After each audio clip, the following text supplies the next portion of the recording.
De trouver des logements adéquats avec suffisamment de chambres et quand même abordables aussi là, pour les gens, c'est pas simple. C'est pas une tâche simple. Ouais, ce ne sera pas nécessairement facile de reloger tous les sinistrés de cet incendie à Edmundston. On vous le rappelle, c'est 11 personnes qui ont été jetées à la rue samedi. Mais comme vous allez le voir, la communauté s'est rapidement mobilisée pour leur venir en aide. Alison Dubé.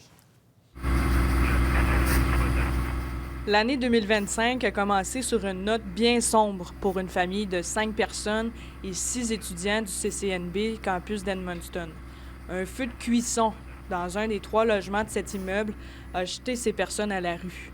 Personne n'a été blessé, mais leurs souvenirs se sont envolés en fumée. Évidemment, ça touche. On vient de célébrer le Nouvel An, puis on se dit bonne année à tout le monde. Puis là, des gens se retrouvent à la rue. C'est clair, ça touche le cœur de la communauté. Heureusement, ces personnes n'ont pas été abandonnées à leur triste sort. Toute la communauté s'est mobilisée pour les appuyer.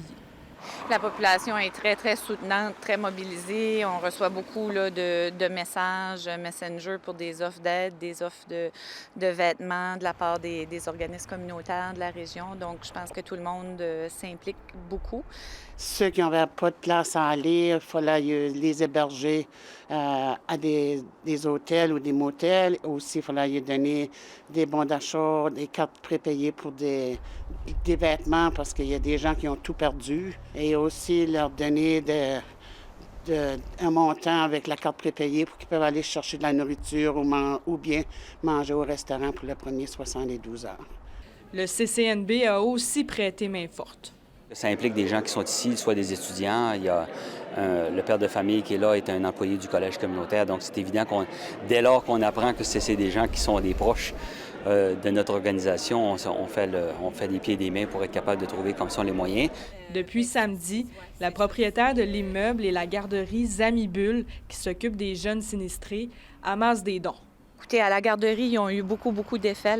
C'est un peu ce qu'on voulait passer comme message aussi. Pour le moment, c'est pas nécessaire d'apporter d'autres effets parce qu'on ne sait pas exactement encore qui aura besoin de quoi en termes de matelas, de divans, d'ensemble de cuisine.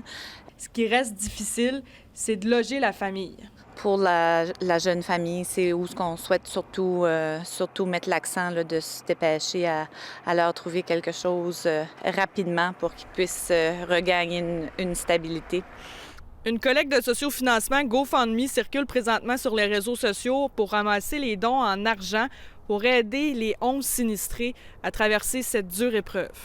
Ici Alison Dubé, Radio-Canada, Edmundston.